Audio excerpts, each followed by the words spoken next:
പരിശുദ്ധ പരമ ദിവ്യകാരുണ്യത്തിന് പരിശുദ്ധ പരമ ദിവ്യകാരുണ്യത്തിന് പരിശുദ്ധ പരമ ദിവ്യകാരുണ്യ ഈശോയ്ക്ക് ഈശോ മിശിഹായ്ക്ക് സ്തുതിയായിരിക്കട്ടെ. പരസ്പര സ്തുതി ചൊല്ലി നമുക്കിരിക്കാം.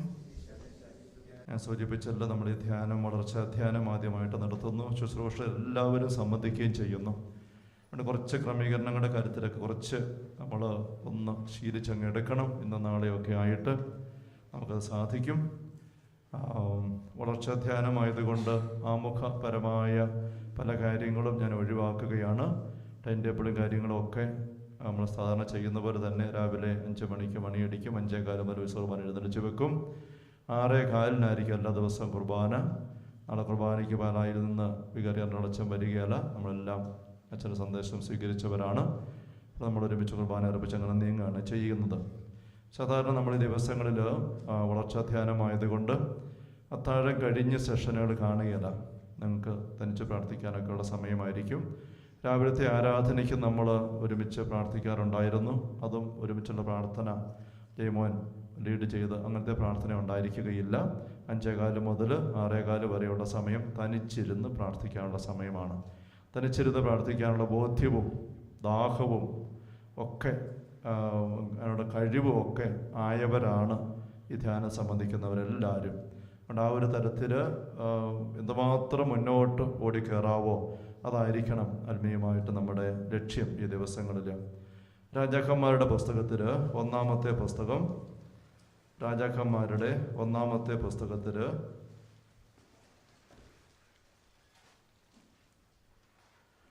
18-ാമത്തെ അധ്യായം 41 മുതലുള്ള തിരുവചനങ്ങൾ. പോയി ഭക്ഷണപാനീയങ്ങൾ കഴിക്കുക, വലിയ മഴ ഇരമ്പുന്നു. ആഹാബ് ഭക്ഷണപാനീയങ്ങൾ കഴിക്കാൻ പോയി. ഏലിയ കർമ്മൽ മലയുടെ മുകളിൽ കയറി. അവൻ മുട്ടുമടക്കി നിലം വരെ കുനിഞ്ഞ് മുഖം മുട്ടുകൾക്കിടയിലാക്കി ഇരുന്നു. അവൻ ഭൃത്യനോട് പറഞ്ഞു, പോയി കടലിലേക്ക് നോക്കുക. അവൻ ചെന്ന് നോക്കിയിട്ട് ഒന്നുമില്ല എന്ന് പറഞ്ഞു. വീണ്ടും അവനോട് പറഞ്ഞു, 7 പ്രാവശ്യം ഇങ്ങനെ ചെയ്യുക. 7-ാം പ്രാവശ്യം അവൻ പറഞ്ഞു, ഇതാ കടലിൽ നിന്ന് മനുഷ്യകരത്തോളമുള്ള ചെറിയൊരു മേഘം പൊന്തി വരുന്നു. ഏലിയ അവനോട് പറഞ്ഞു, മഴ തടസ്സമാകാതിരിക്കാൻ രഥം പൂട്ടി പുറപ്പെടുക എന്ന് ആഹാബിനോട് പറയുക. ഞൊടിയിടയിൽ ആകാശം മേഘാവൃതമായി കറുത്തിരുണ്ടു. കാറ്റ് വീശി വലിയ മഴ പെയ്തു. ആഹാബ് ജസ്രയേലിലേക്ക് രഥം ഓടിച്ചു കൊണ്ടുപോയി. കർത്താവിൻ്റെ കരം ഏലിയയുടെ കൂടെ ഉണ്ടായിരുന്നു. അവൻ അരമുറുക്കി ആഹാബിന് മുമ്പേ ജസ്ര കവാടം വരെ ഓടി. ഈ സംഭവം നമുക്ക് അറിയാം. ഏലിയ പ്രവാചകൻ ആഹാബ് രാജാവിൻ്റെ കാലത്ത് ശുശ്രൂഷ ചെയ്ത പരിശുദ്ധാത്മാവിൻ്റെ വലിയ അഭിഷേകം നിറഞ്ഞ പ്രവാചകൻ. ആഹാബ് ദൈവത്തെ അവഗണിച്ച് ബാൽ ദേവനെ ആരാധിക്കാനൊക്കെ വേണ്ടിയിട്ട് അങ്ങനെ പോയപ്പം ദൈവത്തിൻ്റെ കോപം ഏലിയ ആഹാബിനെ അറിയിച്ചു.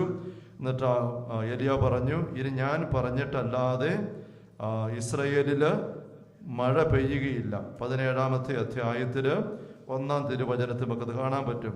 17-ാം അധ്യായം 1-ാം തിരുവചനം. ഗിലെയാദിലെ തിഷ്ബയിൽ നിന്നുള്ള ഏലിയ പ്രവാചകൻ ആഹാബിനോട് പറഞ്ഞു, ഞാൻ സേവിക്കുന്ന ഇസ്രായേലിൻ്റെ ദൈവമായ കർത്താവാണ്. വരും കൊല്ലങ്ങളിൽ ഞാൻ പറഞ്ഞല്ലാതെ മഞ്ഞോ മഴയോ പെയ്യുകയില്ല കർത്താവ്. എന്നിട്ട് പിന്നെ ഏലിയ നാട് വിട്ടു പോവുകയാണ്, ഒളിച്ച് താമസിക്കുകയാണ്. അങ്ങനെ മഴയില്ലാതെ 3.5 വർഷക്കാലം കഴിഞ്ഞു. അത് കഴിഞ്ഞപ്പോൾ തമ്പുരാൻ പറഞ്ഞു, നീ ഇറങ്ങിച്ചെല്ലുക ഒളിത്താവളത്തിൽ നിന്നും. അങ്ങനെ ഇറങ്ങി വന്ന് ആഹാബ് രാജാവിനെ കണ്ടുമുട്ടി. എന്നിട്ട് ഒരു ബലി അർപ്പിക്കാനായിട്ട് ക്രമീകരിക്കുന്ന 18-ാം അധ്യായം അതാണ്. ബാലിൻ്റെ പുരോഹിതന്മാരെ എല്ലാം വിളിച്ചു കൂട്ടി ബാലിന് ബലി അർപ്പിക്കാൻ ഏലിയ പറഞ്ഞു, നിങ്ങൾ അങ്ങനെ ചെയ്തു കൊള്ളുക. ഞാൻ ഇസ്രായേലിൻ്റെ ദൈവമായ കർത്താവിന് ബലി അർപ്പിക്കാനായിട്ട് ബലിപീഠം ഒരുക്കും. എന്നിട്ട് സ്വർഗത്തിൽ നിന്നും അഗ്നി ഇറക്കി തന്ന് ബലിവസ്തു ദഹിപ്പിക്കുന്ന ദൈവം ഏതാണോ അതായിരിക്കും സത്യദൈവം. അങ്ങനെ പറഞ്ഞ് ഒരു ബലിയർപ്പണം നടത്തുകയാണ്. അതാണ് 18-ാം അധ്യായത്തിൽ നമ്മൾ വായിച്ചു വരുന്ന കാണാം. സംഭവം അറിയാമായിരിക്കും.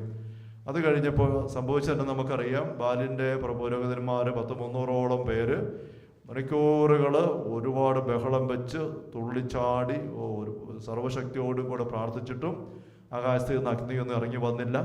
അവർ സ്വന്തം ശരീരം ഇങ്ങനെ കീറി മുറിപ്പെടുത്തി ഒക്കെ രക്തം ചിന്തിക്കൊണ്ട് തന്നെ പ്രാർത്ഥിച്ചിട്ടും ഒരു ഫലമുണ്ടായില്ല. അവസാനം തളർന്നവരിരുന്നു. അപ്പോൾ ഏലിയ പ്രാർത്ഥിക്കുകയാണ്. അതാണ് 36 മുതലുള്ള തിരുവചനങ്ങൾ. 1 രാജാക്കന്മാർ 18:36 മുതൽ. ദഹനബലിയുടെ സമയമായപ്പോൾ ഏലിയ പ്രവാചകൻ അടുത്ത് വന്ന് പ്രാർത്ഥിച്ചു. അബ്രാഹത്തിൻ്റെയും ഇസഹാക്കിൻ്റെയും ഇസ്രായേലിൻ്റെ ദൈവമായ കർത്താവേ, അങ്ങ് ഇസ്രായേലിൻ്റെ ദൈവമാണെന്നും ഞാൻ അങ്ങയുടെ ദാസനാണെന്നും അങ്ങയുടെ കൽപ്പന അനുസരിച്ചാണ് ഞാൻ ഇത് ചെയ്തതെന്നും അങ്ങ് ഇന്ന് വെളിപ്പെടുത്തണമേ. കർത്താവേ, എൻ്റെ പ്രാർത്ഥന കേൾക്കണമേ. അങ്ങ് മാത്രമാണ് ദൈവമെന്നും അങ്ങ് ഇവരുടെ ഹൃദയങ്ങളെ തിരിച്ചു വിളിക്കുന്നെന്നും അവർ അറിയുന്നതിന് എൻ്റെ പ്രാർത്ഥന കേൾക്കണമേ. ഉടനെ കർത്താവിൽ നിന്ന് അഗ്നി ഇറങ്ങി ബലിവസ്തുവും വിറകും കല്ലും മണ്ണും ദഹിപ്പിക്കുകയും ചാലിലെ വെള്ളം വറ്റിക്കുകയും ചെയ്തു. ഇത് കണ്ട് ജനം സാഷ്ടാംഗം വീണ് വിളിച്ചു പറഞ്ഞു, കർത്താവ് തന്നെ ദൈവം, കർത്താവ് തന്നെ ദൈവം. ഏലിയ അവരോട് പറഞ്ഞു, ബാലിൻ്റെ പ്രവാചകന്മാരെ പിടിക്കുവിൻ, ഒരുവനും രക്ഷപ്പെടരുത്. ജനം അവരെ പിടിച്ചു. ഏലിയ അവരെ താഴെ കിഷ്ഠോനരുവിക്ക് സമയം കൊണ്ടുപോയി വധിച്ചു. അങ്ങനെ ഒരു വലിയ സംഭവം ഏലിയ പ്രവാചകന്റെ ജീവിതത്തിലെ വളരെ ശക്തമായ ഒരു ശുശ്രൂഷയുടെ രംഗമാണ് ഇവിടെ നമ്മൾ കാണുന്നത്. അപ്പം ഇവിടെ ഏലിയ തമ്പുരാന്റെ മുമ്പിൽ പ്രാർത്ഥിച്ചു. 38-ാം വാക്യം പറയാണ്, ഉടനെ കർത്താവിൽ നിന്ന് അഗ്നി ഇറങ്ങി.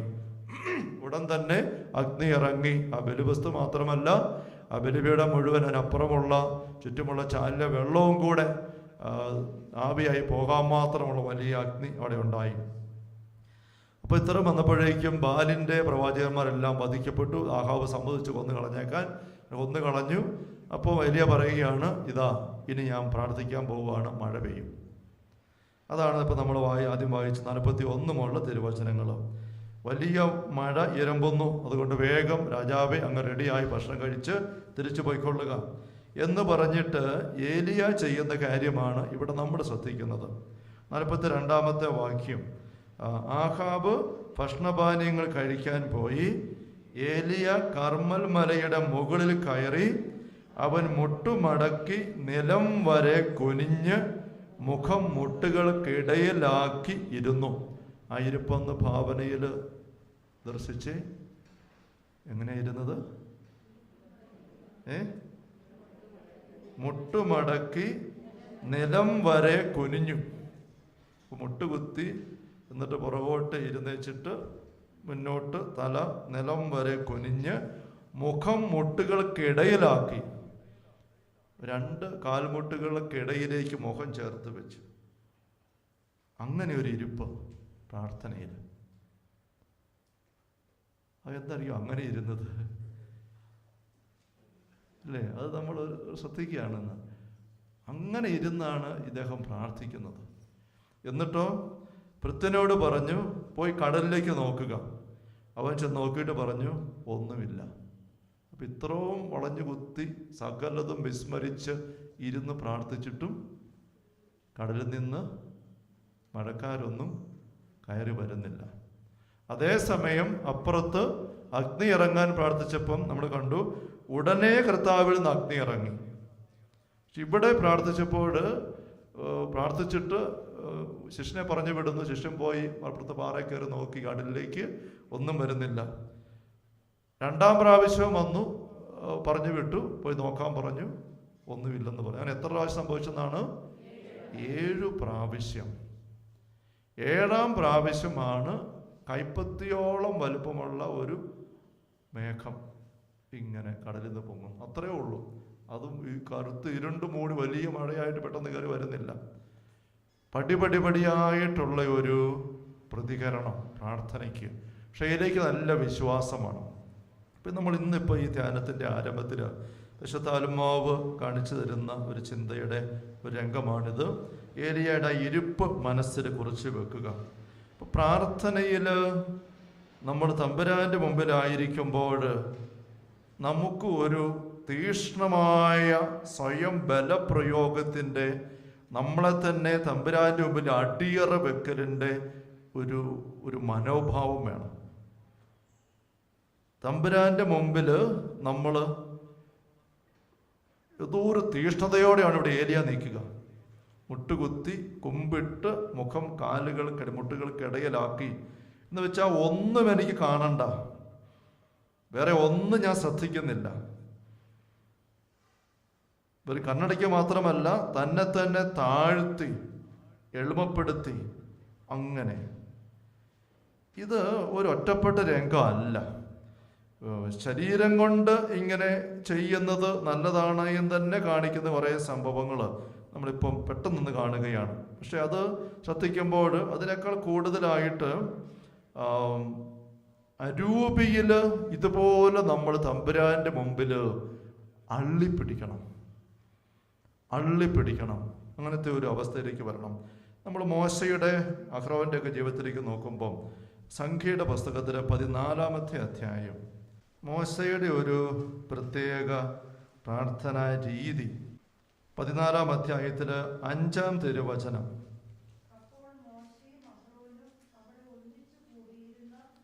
ഇസ്രായേൽ ജനത്തിന്റെ മുൻപിൽ കമിഴ്ന്നു വീണു. ആ ഒറ്റ വാക്യം ശ്രദ്ധിച്ചാൽ മതി. അപ്പം ജനം പരാതിപ്പെടുന്നു, മോശയ്ക്കും അഹ്റോനെതിരെ പിറുപിറുക്കുന്നു. ഇസ്രായേൽ ജനത്തെയും കൊണ്ട് മരുഭൂമിയിലേക്ക് വന്നിട്ട് ഇവരിങ്ങനെ നയിച്ചുകൊണ്ട് പോവുകയാണ്. അപ്പോൾ പല സംഭവങ്ങൾ നടക്കുന്നുണ്ട്.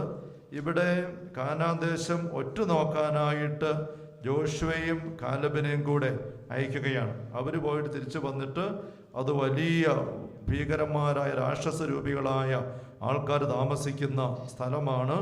അവിടെ ചെന്ന് നമ്മൾ ഒന്നും ചെയ്യാൻ പറ്റുകയില്ല. തൊട്ട് 13-ാം അധ്യായത്തിൽ 33-ാമത്തെ വാക്യത്തിൽ കാലു പറയുന്നുണ്ട്, അവിടെ ഞങ്ങൾ മനാക്കിൻ്റെ മല്ലന്മാരെ മക്കളെ അവിടെ ഞങ്ങൾ കണ്ടു. അവിടെ മുമ്പിൽ ഞങ്ങൾ വെറും വിട്ടിലുകളാണെന്ന് ഞങ്ങൾക്ക് തോന്നി. എന്നുവെച്ചാൽ അതുപോലെയുള്ള വലിയ ആൾക്കാരാണ് കാനാൻ ദേശത്തുള്ളത്. ഇത് രംഗഭേദമാണ്. ഇസ്രായേലിൽ നിന്നും ദൈവത്തിൻ്റെ ശക്തി സ്വീകരിച്ച് മോശ ജനത്തെയും കൊണ്ട് ചെങ്കടൽ കടന്ന് മരുഭൂമിയിലിട്ട് കടന്ന് കാനാൻ ദേശത്തിൻ്റെ അതിരിലെത്തിയിട്ട് രാത്രിയിൽ ആ ദേശം പോയി ഒറ്റുനോക്കാൻ 2 പേരെ പറഞ്ഞു വിട്ടു. എങ്ങനെയുണ്ടെന്ന് അറിയാൻ, എങ്ങനെ ആക്രമിക്കണം കയറണമെന്നറിയാൻ അവർ ജോഷുവയും കാലെബും അവർ പോയി നോക്കിയിട്ട് തിരിച്ചു വന്നിട്ട് റിപ്പോർട്ട് കൊടുക്കുകയാണ്. റിപ്പോർട്ട് കൊടുത്തപ്പം അത് കേട്ട ജനത്തിന് വല്ലാണ്ട് പേടിയായിപ്പോയി. വളരെ മാനുഷികമായ റിപ്പോർട്ടിംഗ് ആണ് ചെയ്തത് അവർ. അതുകൊണ്ട് ജനമെല്ലാം കൂടെ പരാതിപ്പെട്ട് കരഞ്ഞു പിടിച്ച് ബഹളം വെക്കുകയാണ്. 14-ാം അധ്യായം 1 മുതൽ. രാത്രി മുഴുവൻ ജനം ഉറക്കം നിലവിളിച്ചു അവർ മോശയ്ക്കും അവരെ പിറുപിറുക്കാണ് അവിടെ. അതൊരിക്കട്ടെ. അപ്പോൾ ഇങ്ങനത്തെ ഒരു സാഹചര്യം വന്നപ്പം മോശയും അഹ്റോനും അവിടെ ഒന്നിച്ചു കൂടുന്ന ഇസ്രായേലത്തിൻ്റെ മുൻപിൽ കമിഴ്ന്നു വീണു. ഇപ്പം കമിഴ്ന്നു വീഴുക എന്ന് പറയുന്നത് ഈ ജനത്തിൻ്റെ മുമ്പിലല്ല, യഥാർത്ഥ ദൈവത്തിൻ്റെ മുമ്പിലാണ് മോശ കമിഴ്ന്നു വീഴുന്നത്, തമ്പുരാൻ്റെ മുമ്പിൽ. തൊട്ടപ്പുറത്ത് 16-ാമത്തെ അധ്യായത്തിൽ വീണ്ടും മറ്റൊരു പെറുവിറുപ്പിൻ്റെ രംഗമാണ് 1 മുതൽ വാക്യങ്ങളിൽ കാണുന്നത്. അവിടെ കോറഹും 1-ാം വാക്യം പറയുന്നുണ്ട്, ലേവിയുടെ മകനായ കെഹാത്തിൻ്റെ മകൻ ഉസ്ഹാറിൻ്റെ മകനായ കോറഹും റൂബൻ ഗോത്രത്തിലെ എലിയാബിൻ്റെ പുത്രന്മാരായ ദാഥാനും എന്നിവരും പിന്നെ കുറച്ച് പേരും കൂടെ 250 പേരും മോശയെ എതിർത്തു. അവർ മോശയ്ക്കും അഹ്റോനും എതിരെ ഒരുമിച്ച് കൂടി പറഞ്ഞു, നിങ്ങൾ അതിര് വിട്ടു പോകുന്നു. സമൂഹം ഒന്നൊഴി എല്ലാവരും വിശുദ്ധരാണ്, കർത്താവിടെ മധ്യമുണ്ട്. പിന്നെ നിങ്ങൾ കർത്താവിനെ ജനത്തിൻ്റെ മീതെ നേതാക്കന്മാരെ ചമയത് എന്തിനാണ് എന്ന് പറയുമ്പോൾ 4-ാം വാക്യം എന്താണ്? ഇത് കേട്ടപ്പോൾ മോശ കമിഴ്ന്നു വീണു. അവൻ കോറഹിനോട് പരിചയന്മാരോടും പറഞ്ഞു, തനിക്കുള്ളവൻ ആരെന്നും വിശുദ്ധൻ ആരെന്നും നാളെ പ്രഭാതത്തിൽ കർത്താവ് വെളിപ്പെടുത്തും. 20-ാമത്തെ അധ്യായത്തിൽ 6-ാമത്തെ തിരുവചനം, 16 തന്നെ 45-ാം തിരുവചനം നോക്കിക്ക്. 45-ാമത്തെ തിരുവചനവും ഇതുപോലെ രംഗം നമ്മൾ കാണുകയാണ്. 45 അത് 41 വരെ നോക്കുമ്പം 41 മുതൽ, എന്നാൽ പിറ്റേന്ന് ഇസ്രായേൽ സമൂഹം മോശയ്ക്കും അഹ്റോനും എതിരായി പിറുപിറുത്തുകൊണ്ട് പറഞ്ഞു, കർത്താവിൻ്റെ ജനത്തെ കൊന്നു.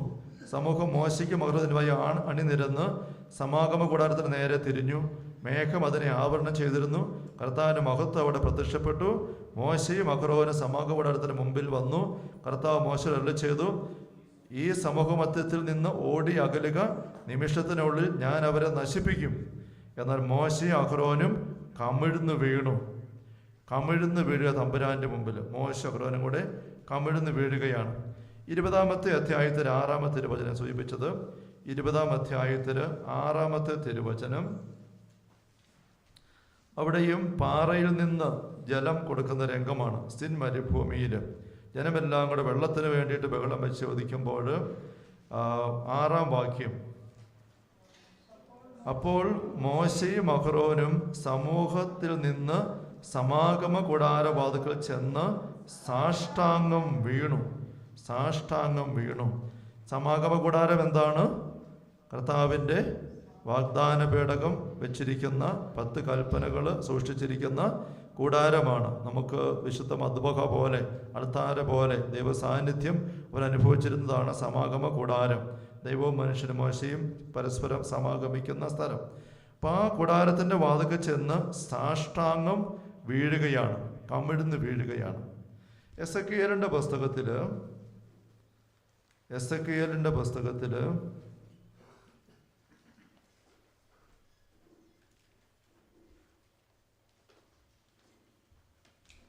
1-ാം അധ്യായത്തിൽ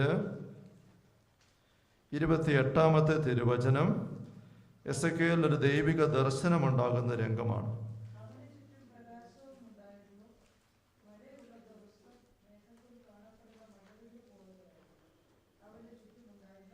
സ്വർഗീയ ദർശനം കാണുകയാണ്. സ്വർഗത്തിൽ സിംഹാസനത്തിൽ ഒരു മനുഷ്യരൂപം, മനുഷ്യനെ പോലെ കാണപ്പെടുന്ന രൂപം, ദൈവത്തിൻ്റെ ദർശനമാണ്. എസെക്കിയേൽ 1-ാം അധ്യായം 28-ാം വാക്യമാണ് നമ്മൾ കാണുന്നത്. 26 മുതൽ വായിക്കുമ്പോൾ കാണാം, ഒരു യേശയ്യയെ കണ്ടതുപോലെ സ്വർഗ ദർശനം എസെക്കിയേൽ കാണുകയാണ്. അപ്പം ദൈവത്തിൻ്റെ സാന്നിധ്യം 26 മുതൽ വായിക്കുമ്പോൾ വ്യക്തമാകും. അവയുടെ തലയ്ക്ക് മുകളിലുള്ള വിധാനത്തിന് മീതെ ഇന്ദ്രനീല കല്ല് പോലെയുള്ള ഒരു സിംഹാസനത്തിന് രൂപമുണ്ടായിരുന്നു. മനുഷ്യൻ്റേതുപോലെയുള്ള ഒരു രൂപം അതിൽ ഇരിപ്പുണ്ടായിരുന്നു. അവൻ്റെ അരക്കെട്ട് പോലെ തോന്നിച്ചിരുന്നതിൻ്റെ മുകൾ ഭാഗം തിളങ്ങുന്ന ഓട് പോലെയും അഗ്നി കൊണ്ട് പൊതിഞ്ഞിരുന്നാൽ എന്നതുപോലെയും കാണപ്പെട്ടു. താഴെയുള്ള ഭാഗം അഗ്നി പോലെ കാണപ്പെട്ടു. അവന് ചുറ്റും പ്രകാശവും ഉണ്ടായിരുന്നു. മഴയുള്ള ദിവസം മേഘത്തിൽ കാണപ്പെടുന്ന മഴവില്ല് പോലെയായിരുന്നു അവന് ചുറ്റുമുണ്ടായിരുന്ന പ്രകാശം. കർത്താവിൻ്റെ മഹത്വത്തിൻ്റെ രൂപം കാണപ്പെട്ടത് ഈ വിധത്തിലാണ്. അടുത്ത വാക്യം, ഇവ ദർശിച്ച മാത്രയിൽ ഞാൻ കമിഴ്ന്നു വീണു. ആരോ സംസാരിക്കുന്ന സ്വരം ഞാൻ കേട്ടു. എസെക്കിയേലിന്റെ ദൗത്യം അവിടെ പറയുക. അപ്പൊ തമ്പുരാന്റെ മുമ്പിൽ എസെക്കിയേൽ പ്രവാചകൻ കമിഴ്ന്നു വീഴുന്നു. അതിനെ വീണ്ടും അവിടെ 3-ാം അധ്യായത്തില്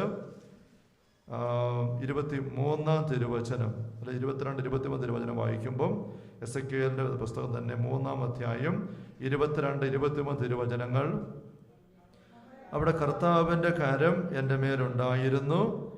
അവിടുന്ന് എന്നോട് അരുളി ചെയ്തു, എഴുന്നേറ്റ് സമതലത്തിലേക്ക് പോവുക, അവിടെ വെച്ച് ഞാൻ നിന്നോട് സംസാരിക്കും. ഞാൻ എഴുന്നേറ്റ് സമതലത്തിലേക്ക് പോയി. ഇതാ കർത്താവിൻ്റെ മഹത്വം അവിടെ നിൽക്കുന്നു. കേബാർ നദിയുടെ തീരത്ത് ഞാൻ കണ്ട മഹത്വം പോലെ തന്നെ ഞാൻ കമിഴ്ന്നു വീണു. എസെക്കിയേൽ പ്രവാചകൻ തമ്പുരാൻ്റെ മുമ്പിൽ കമിഴ്ന്നു വീഴുകയാണ്. നമ്മൾ ഈശോയുടെ ഗെത്സമേൻ പ്രാർത്ഥനയിലേക്ക് വരുമ്പോഴും മർക്കോസിൻ്റെ സുവിശേഷത്തിൽ 14-ാമത്തെ അധ്യായത്തിൽ, മർക്കോസിൻ്റെ സുവിശേഷം 14-ാമത്തെ അധ്യായത്തിൽ ഈശോ ഗെത്സമേനി പ്രാർത്ഥിക്കുന്ന രംഗം, അവിടെ 35-ാം തിരുവചനം, ഈശോയുടെ പ്രാർത്ഥന എങ്ങനെയായിരുന്നു നമുക്ക് ഒത്തിരി അറിയാവുന്ന രംഗമാണ്. നമ്മളൊരു കാര്യം പ്രത്യേകമായിട്ട് ശ്രദ്ധിക്കുകയാണ്. എന്താണ്? നിലത്ത് വീണ് സാധ്യമെങ്കിൽ ആ മണിക്കൂർ തന്നെ കടന്നു പോകട്ടെ എന്ന് പ്രാർത്ഥിച്ചു. നിലത്ത് വീണ് ആണ് ഈശോ പ്രാർത്ഥിച്ചത്. നിലത്ത് വീണ്. മർക്കോസിന്റെ സുവിശേഷം 14-ാമത്തെ അധ്യായം 35-ാമത്തെ തിരുവചനം. ലൂക്കാസ് സുവിശേഷകനും അത് അങ്ങനെ തന്നെ പറയുന്നത് കാണാൻ സാധിക്കും. 22-ാമത്തെ അധ്യായത്തിൽ, ലൂക്കായുടെ സുവിശേഷത്തിൽ 22-ാമത്തെ അധ്യായത്തിൽ അവിടെ പറയുമ്പോൾ ഉപയോഗിക്കുന്ന വാക്ക് അല്പം വ്യത്യാസമുണ്ട്. എന്താണ്? 41-ാം തിരുവചനം. ലൂക്കാ 22:41. അവൻ അവരിൽ നിന്ന് ഒരു കല്ലേറ് ദൂരം മാറി മുട്ടിന്മേൽ വീണ് പ്രാർത്ഥിച്ചു. മുട്ടിന്മേൽ നിന്നല്ല, മുട്ടേൽ വീണ് എന്ന് പറയുമ്പം മുട്ടുകുത്തിയിട്ട് കമിഴ്ന്ന് വീണു എന്ന് നമുക്ക്, അല്ലെങ്കിൽ മുട്ടുകുത്തി നിൽക്കുകയായിരുന്നെങ്കിൽ മുട്ടിന്മേൽ നിന്നല്ല, മുട്ടുകുത്തി എന്ന് ആയിരിക്കണം വരേണ്ടത്. മുട്ടിന്മേൽ വീണു പ്രാർത്ഥിച്ചു. മത്തായിയുടെ സുവിശേഷത്തിലെ 26-ാമത്തെ അധ്യായത്തില് മത്തായി സുവിശേഷൻ ഈ രംഗം വിവരിക്കുമ്പോൾ മത്തായിയുടെ സുവിശേഷം 26-ാമത്തെ അധ്യായത്തില് 39-ാം തിരുവചനം, 39-ാമത്തെ തിരുവചനം, മത്തായി 26:39. അവൻ അല്പദൂരം മുന്നോട്ട് ചെന്ന് കമിഴ്ന്ന് വീണ് പ്രാർത്ഥിച്ചു, എൻ്റെ പിതാവേ, സാധ്യമെങ്കിൽ ഈ പാനപാത്രത്തിൽ നിന്ന് അകന്നു പോകട്ടെ. കമിഴ്ന്ന് വീണ് പ്രാർത്ഥിച്ചു. അപ്പം ഇത് ബൈബിളിലെ ചില വളരെ പ്രധാനപ്പെട്ട വ്യക്തികളുടെ വളരെ ചങ്കുരുകിയുള്ള പ്രാർത്ഥനയുടെ രംഗങ്ങൾ നമ്മളൊന്ന് നിരീക്ഷിക്കുകയായിരുന്നു. ഏലിയ, എസക്കിയേൽ, മോശ, അഹറോൻ, ഇതാ ഈശോ. അപ്പോൾ അവിടെ പ്രാർത്ഥനയെന്ന് പറയുന്നത് ഒരു ലാഘവ രീതിയിൽ, അലംഭാവ രീതിയിൽ, ഒരു സൗകര്യപ്രദമായ രീതിയിലുള്ള ഒരു പ്രക്രിയ അല്ല. സകല ശക്തിയോടും കൂടെ ഉള്ള ഒരു പ്രക്രിയയാണ്. നമ്മൾ അങ്ങനെ എന്തെങ്കിലും പ്രാർത്ഥിച്ചിട്ടുണ്ടോ?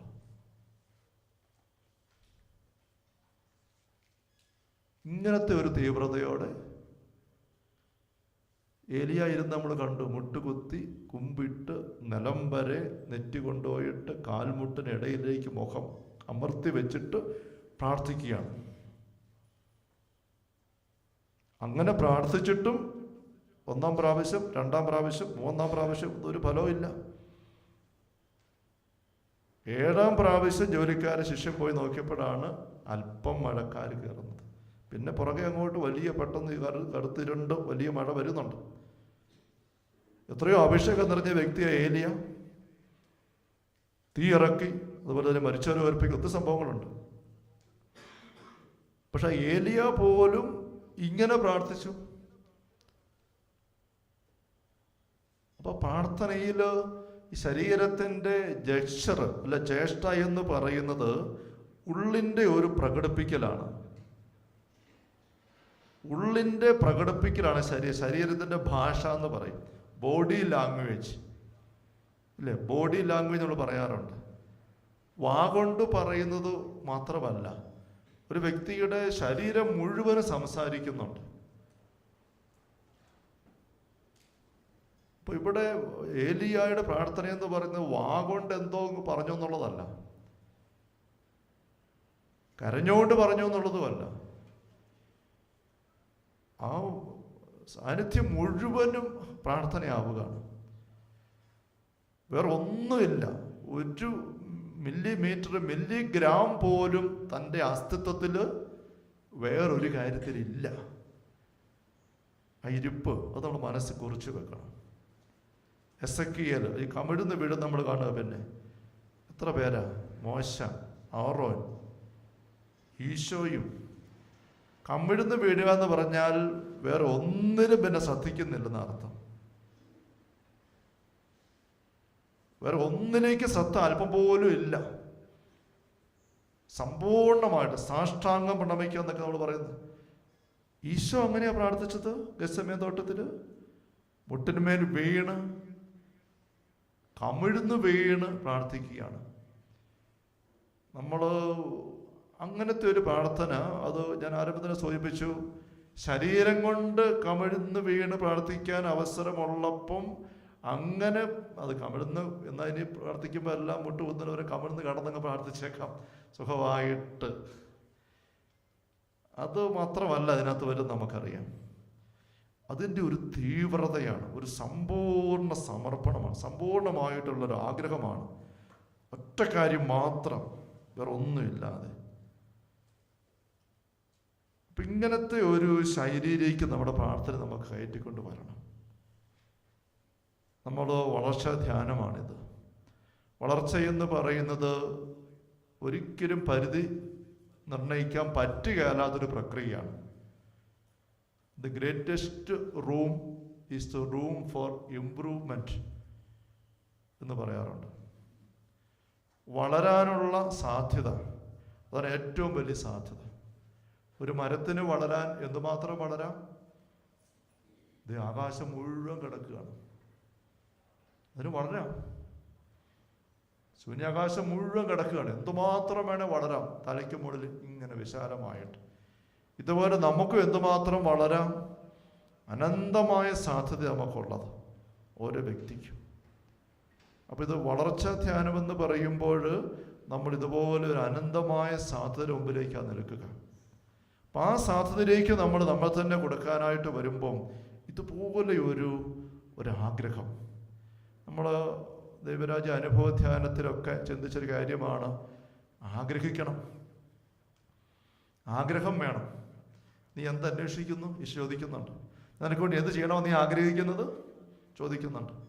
ആർക്കെങ്കിലും ദാഹിക്കുന്നെങ്കിൽ എൻ്റെ അടുക്കൽ വന്നേ, ഈശോ പറയുന്നത് നമ്മൾ കണ്ടതാണ്, യോഹന്നാൻ 7 നമുക്കറിയാം. അപ്പം ആഗ്രഹം, അന്വേഷിക്കുവിൻ, കണ്ടെത്തും, മുട്ടുവിൻ, അല്ലേ, ചോദിക്കുവിൻ, ഇതെല്ലാം പറയുന്ന കാര്യങ്ങളാണ്. പക്ഷെ ഇവിടെ നമ്മൾ ഇന്ന് ഈ ധ്യാനത്തിൻ്റെ ആരംഭത്തിൽ പരിശുദ്ധാത്മാവ് നമുക്ക് അടിവരയിട്ട് കാണിച്ചു തരികയാണ് നമ്മുടെ ആഗ്രഹത്തിൻ്റെ ഡിഗ്രി എവിടെ നിൽക്കുന്നു പരിശോധിക്കാൻ.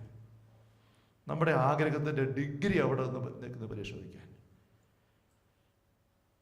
ഈ ദിവസങ്ങൾ സ്നേഹമുള്ളവരെ, ആരും നമ്മുടെ പുറകെ ഉന്താനും തള്ളാനും ഒന്നും വരില്ല. ഇതുപോലൊരു ആഗ്രഹത്തോടെ നമുക്ക് തമ്പുരാൻ്റെ കൂടെ ആയിരിക്കണം. ദൈവരാജ്യ അനുഭവ ധ്യാനത്തിൽ ഞാൻ പറയുമായിരുന്നു, ഒരു 9 കരുണക്കൊന്ത് എങ്കിലും ദിവസേന ചൊല്ലണം. ഇവിടെ ഞാൻ പറയുന്നത് 21 കരുണക്കൊന്ത് എങ്കിലും ചൊല്ലണമെന്നാണ് ഒരു ദിവസം. കുറച്ചുകൂടെ ഫ്രീ ടൈം ഉണ്ടാവും, അത് അധികമായി പോകുന്നു വിചാരിക്കരുത്. ചൊല്ലി എണ്ണം തയ്ക്കാൻ വേണ്ടിയുള്ള ചൊല്ലുത്തുമല്ല വേണ്ടത്. ഇതുപോലെ ശരീരം കൊണ്ട് മുട്ടുമടക്കി കാല് മുട്ടടക്കി കെട്ടിവെച്ച് പള്ളിക്കകത്ത് അവിടെ ഇരുന്നോ ഇല്ലെന്നുള്ളതല്ല വിഷയം. ഇരുന്നാലും കുഴപ്പമില്ല. ആരെങ്കിലും അങ്ങനെ ഇരിക്കുന്ന കണ്ട് ആരും ഒന്നും വിചാരിക്കാൻ പോകണ്ട. അപ്പുറത്ത് സ്ഥലവേണ്ട, നിങ്ങളോടൊപ്പം ഇരുന്ന് നിങ്ങൾ പ്രാർത്ഥിച്ചു. നമുക്ക് പിന്നെ പ്രാർത്ഥിച്ച ആൾക്കാർ ബൈബിൾ കണ്ടല്ലോ, ഒരു മടി അതേപ്പറ്റി വിചാരിക്കണ്ട. പക്ഷെ അങ്ങനെ ഇരുന്നോ ഇല്ലയോ എന്നുള്ളതല്ല, ഉള്ളുകൊണ്ട് ഇതുപോലെ തമ്പുരാനെ എനിക്ക് നിന്നെ വേണം, നിന്റെ അരൂപിയെ വേണം. എലിയാപ്പറ്റി പറഞ്ഞ് കർത്താവിൻ്റെ കരം അവൻ്റെ കൂടെ ഉണ്ടായിരുന്നു. ബാക്കിയെല്ലാം നമുക്കറിയാം. എസെക്കിയേൽ ഇത് തന്നെ, കർത്താവിൻ്റെ കരം എൻ്റെ പേരുണ്ടായിരുന്നു. എനിക്ക് വളരണം, ഇതുമാത്രം വളരാനുണ്ട്. അതിനുവേണ്ടി ഞാൻ ആഗ്രഹിച്ചത് എത്രയോ തുച്ഛമായിട്ടാണ് പല അവസരത്തിലും. ഈ 4 ദിവസങ്ങൾ ഇതുപോലത്തെ ഒരു തീക്ഷ്ണമായ പരിശ്രമമായിട്ട് വേണം നമുക്ക് നീങ്ങാനായിട്ട്. എന്തുമാത്രം പ്രാർത്ഥിക്കാവോ. ഞാൻ പറഞ്ഞു, ഇവിടെ നമ്മൾ ഒരുമിച്ച് പാട്ടുപാടി ഒന്നും ഉണർത്തിയെടുക്കുകയല്ല. കീബോർഡേ ഇല്ല ഈ ധ്യാനത്തിന്. മനോജ് ഇവിടെ നമുക്കൊപ്പം ഇരുന്ന് ധ്യാനിക്കുകയാണ്. ഇവിടെ നമ്മൾ ഒരുമിച്ച് കൂടുമ്പോൾ ആദ്യം നമ്മൾ ചെയ്യുന്നത് ഒരുമിച്ച് പ്രാർത്ഥിക്കുക ചെയ്യുന്നത്. ഏതാനും കരുണക്കൊന്തയോ ഒക്കെ ചൊല്ലി എന്നിട്ട് അങ്ങോട്ട് ടോക്കിലേക്ക് കയറുന്നത്. പ്രാർത്ഥിക്കാൻ സമയം കൂടുതലുണ്ടാവും. അപ്പം ഈ ഒരു മനോഭാവം ഉള്ളുകൊണ്ട് ഗലാത്യ ലേഖനത്തിൽ 5-ാമത്തെ അധ്യായത്തിൽ നമുക്ക് വളരെ സുപരിചിതമായ ഒരു വചനഭാഗം ഉണ്ടല്ലോ. ഗലാത്യ 5:24 തിരുവചനം. ഗലാത്യ ലേഖനത്തിൻ്റെ 5-ാം അധ്യായത്തിൽ 24 തിരുവചനം. യേശുക്രിസ്തുവിനുള്ളവർ തങ്ങളുടെ ജഡത്തെ അതിൻ്റെ വികാരങ്ങളോടും മോഹങ്ങളോടും കൂടെ ക്രൂശിച്ചിരിക്കുന്നു. യേശുക്രിസ്തുവിനുള്ളവർ തങ്ങളുടെ ജഡത്തെ അതിൻ്റെ വികാരങ്ങളോടും മോഹങ്ങളോടും കൂടെ ക്രൂശിച്ചിരിക്കുന്നു. ഒരു ക്രൂശീകരണം. ആണിയില്ല, മരത്തടി കുരിശുമില്ല, പക്ഷെ നമ്മളെ തന്നെ നമ്മൾ ക്രൂശിക്കുകയാണ്. നമ്മുടെ നോട്ടത്തിനും സംസാരത്തിൻ്റെ തലത്തിനും ശ്രദ്ധ ചെലവഴിക്കുന്നിടത്തും പ്രത്യേകിച്ച് ഈ 4 ദിവസങ്ങളിൽ ഓരോ മിനിറ്റും ചെലവഴിക്കുന്നിടത്ത് ഇങ്ങനത്തെ ഒരു ക്രൂശീകരണം എടുത്ത് നമ്മളെ തന്നെ കർത്താവിൻ്റെ പക്കൽ ആണ് തറച്ച് വെച്ചിരുന്നാൽ എന്ന പോലെ അതിൻ്റെ ഇൻറ്റൻസിറ്റി നമ്മൾ പറഞ്ഞു കഴിഞ്ഞു. ഏലിയായും മറ്റും പ്രാർത്ഥിച്ചത്, ഈശോ പോലും കമിഴ്ന്ന് വീണ പ്രാർത്ഥിച്ചത്. കമിഴ്ന്ന് വീണ് അത് ചോര വീർന്ന് നമുക്കറിയാം. അങ്ങനത്തെ ഒരു ആഗ്രഹവും തീഷ്ണതയും നമുക്ക് ഈ ദിവസങ്ങളിൽ ഉള്ള നിറയെ എടുക്കാനായിട്ട് സാധിക്കട്ടെ. നമുക്ക് എണീക്കാം.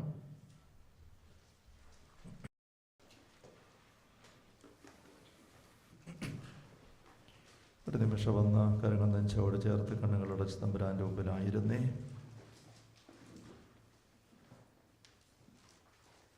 നമ്മൾ എന്തുമാത്രം ആഗ്രഹിച്ചാലും അതിനും അപ്പുറം നമ്മളെ കൊണ്ടുപോകാൻ തമ്പുരാൻ്റെ ആഗ്രഹം. ദൈവം അളന്നല്ല ആത്മാവിനെ കൊടുക്കുന്നത്. ഇത്രയും വർഷങ്ങൾ നമ്മുടെ ജീവിതത്തിൽ കടന്നുപോയി.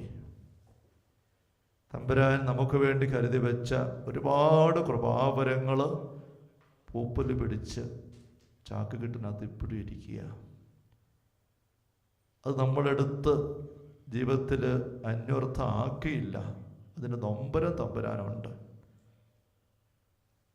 നമ്മുടെ ജീവിതത്തിൻ്റെ ദിവസങ്ങൾ എത്ര വേഗമാണ് കടന്നു പോകുന്നത്. ഈ വളർച്ചാധ്യാനത്തിൽ ഇങ്ങനൊരു അവസരത്തിലേക്ക് എത്താൻ നമുക്ക് സാധിച്ചെങ്കിൽ നമ്മൾ ആരുടെയും മിടുക്കല്ല. എത്രയോ പേരാണ് ഓരോ ദിവസവും മരണത്തിലേക്ക് പോകുന്നത്. പ്രായമൊന്നും ആരോഗ്യമൊന്നും ഒരു വിഷയമല്ല എന്ന് നമ്മളിതിന് അനുദിനം കാണുന്നുണ്ട്. തമ്പുരാനെ പറ്റി എന്തുമാത്രം അറിയാൻ നമുക്ക് അവസരം കിട്ടിയിട്ടുണ്ട്, എന്തുമാത്രം വചനം കിട്ടിയിട്ടുണ്ട്. ആത്മീയ അനുഭവങ്ങളുടെ പകർന്നു നല്ല ധ്യാനങ്ങൾ എത്ര പ്രാവശ്യം കൂടിയിട്ടുണ്ട്. എന്നിട്ട് നമ്മുടെ വളർച്ച എന്തുമാത്രം ആയിട്ടുണ്ട്. തമ്പുരാൻ പ്രതീക്ഷിച്ച പോലെ വളർന്നു വന്നിട്ടില്ല എങ്കിൽ അതിൻ്റെ ഒരു പ്രധാനപ്പെട്ട കാരണം ഏലിയായും മറ്റും പ്രാർത്ഥിച്ചതുപോലെ മോശ, അഹ്റോനും എസെക്കിയേലും ഈശോയും ഒക്കെ പ്രാർത്ഥിച്ചതുപോലത്തെ ഒരു പ്രാർത്ഥന, ചങ്ക് ഉരുകിയുള്ള ആഗ്രഹത്തോടെ വിശ്വാസത്തിൻ്റെ സ്ഥിരതയോടെ ഉള്ളൊരു പ്രാർത്ഥനയിലേക്ക് ഞാൻ എത്ര അല്പമാത്രമായിട്ടാണ് കയറി വന്നിരിക്കുന്നത്. എൻ്റെ തമ്പുരാനെ, ഇനിയെങ്കിലും എനിക്കതൊന്ന് തിരുത്തിയെടുക്കണം. അങ്ങ് പ്രാർത്ഥിച്ചില്ലേ ഈശോയെ കമിഴ്ന്നു വീണ്? എത്രയോ രാത്രികളിൽ അങ്ങ് പ്രാർത്ഥിക്കാനായിട്ട് മലമുകളിൽ പോകുന്നത് ഞങ്ങൾ വചനത്തിൽ കാണുന്നുണ്ട്. നേരം വെളുക്കുവോളം അങ്ങ് പ്രാർത്ഥിച്ചു എന്ന് മാത്രമാണ് സുവിശേഷകന്മാർ എഴുതിയിരിക്കുന്നത്. ആ രാത്രിയുടെ നീണ്ട മണിക്കൂറുകളിൽ അങ്ങ് ഇതുപോലെ കമിഴ്ന്ന് വീണ് എത്രയോ മണിക്കൂറുകൾ പിതാവിൻ്റെ മുമ്പിൽ പ്രാർത്ഥിച്ചിട്ടുണ്ട്, ഉള്ളു ചേർത്ത് വെച്ചായിരുന്നിട്ടുണ്ട്. ഈശോയെ, അങ്ങനെ പ്രാർത്ഥിക്കാൻ ഞങ്ങളെയും പഠിപ്പിക്കണമേ. ഇതുവരെയുള്ള ജീവിതത്തിൽ അങ്ങനെ പ്രാർത്ഥിക്കാൻ പറ്റാതെ പോയതിനെപ്പറ്റി ഞങ്ങൾ പശ്ചാത്തപിക്കുന്നു, മാപ്പ് ചോദിക്കുന്നു. ഈശോ വലിയ കൃപ ഈ സമൂഹത്തിൻ്റെ മേൽ ഇപ്പം വർഷിക്കുന്നു. വലിയ ആഗ്രഹത്തിൻ്റെ കൃപ ഈശോ ചൊരിയുന്നു. സ്നേഹമുള്ളവരെ, അനേകരിലേക്ക് അത് കടന്നു വരുന്നുണ്ട്. ഈ സമയം അതൊട്ടും നഷ്ടപ്പെടുത്താതെ ചാടിപ്പിടിച്ച് സ്വന്തമാക്കി. ടൈരച്ചൻ പറഞ്ഞ് നമ്മൾ ശ്രദ്ധിച്ചിട്ടുണ്ടല്ലോ, കർത്താവ് അത് ഇങ്ങോട്ട് തന്നേരേ. ഈശോ സമൃദ്ധമായിട്ട് തരുന്നു. അത് സ്വന്തമാക്കി ഈ നിമിഷം തന്നെ സ്വന്തമാക്കിയെടുത്തേ.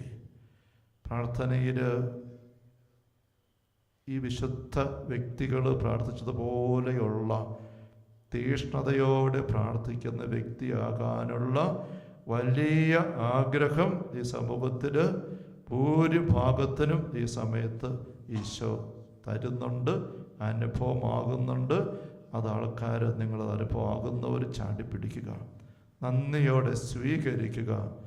തമ്പുരാൻ അങ്ങനെ ഒരു ആഗ്രഹം തരുന്നുണ്ടെങ്കിൽ അത് പ്രാവർത്തികമാക്കാൻ മനസ്സിൽ കണ്ടിട്ട് തന്നെയാണ്.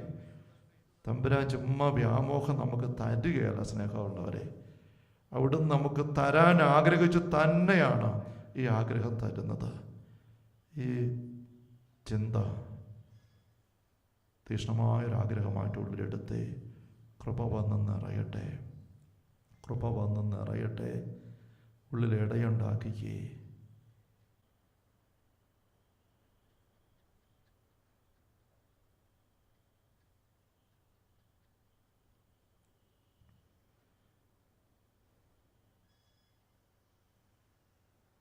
നമുക്ക് തിരുസന്നിധിയിൽ ഈ ദിവസം മുഴുവനെ സമർപ്പിച്ച് ഞാൻ ഉറങ്ങാൻ പോകും മുമ്പായി എന്നൊരു പാട്ട് പാടി പ്രാർത്ഥിച്ചുകൊണ്ട് വിശ്രമിക്കാനായിട്ട് പോകാം.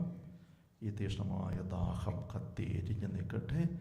ആഗ്രഹം പലതരത്തിലുള്ള പ്രാർത്ഥനയായിട്ട് ഉള്ളിൽ നിന്ന് ഉയർന്നുമായിരിക്കട്ടെ.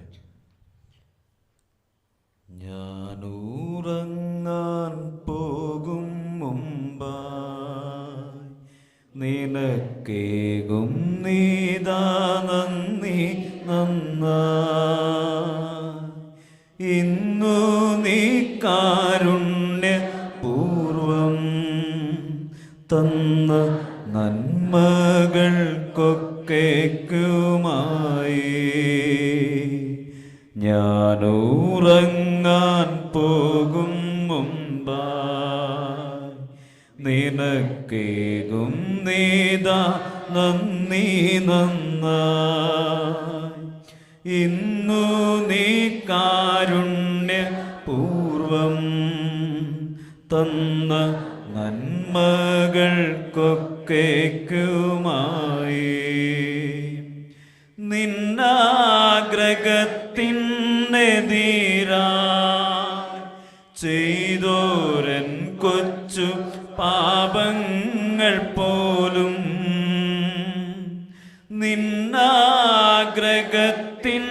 നിന്നാഗ്രഹത്തിനെതിരാ ചെയ്തോരൻ കൊച്ചു പാപങ്ങൾ പോലും എൻ കണ്ണുനീരിൽ കഴുകി മേലിൽ പുണ്യപ്രവർത്തികൾ ചെയ്യാൻ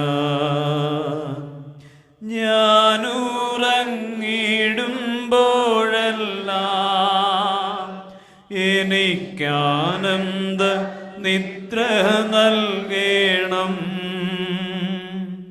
ഞാനുറങ്ങിടുമ്പോഴെല്ലാം എനിക്കാനന്ദ നിദ്ര നൽകണം. സർവഭയങ്ങളും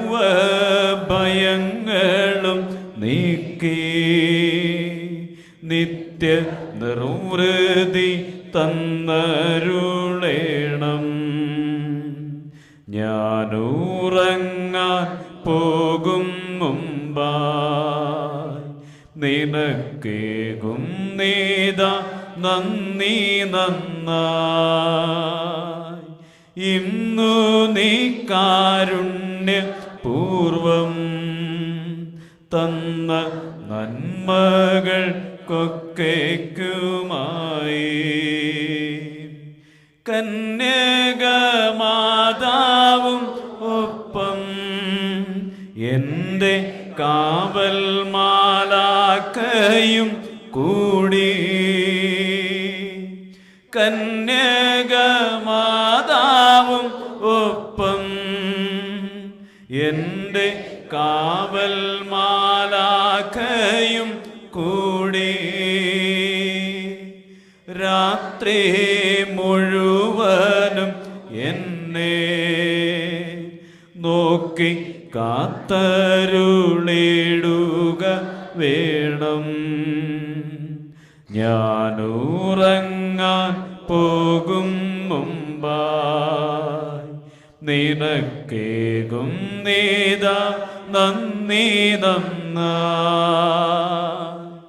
ഇന്നു നീ കാരുണ്യപൂർവം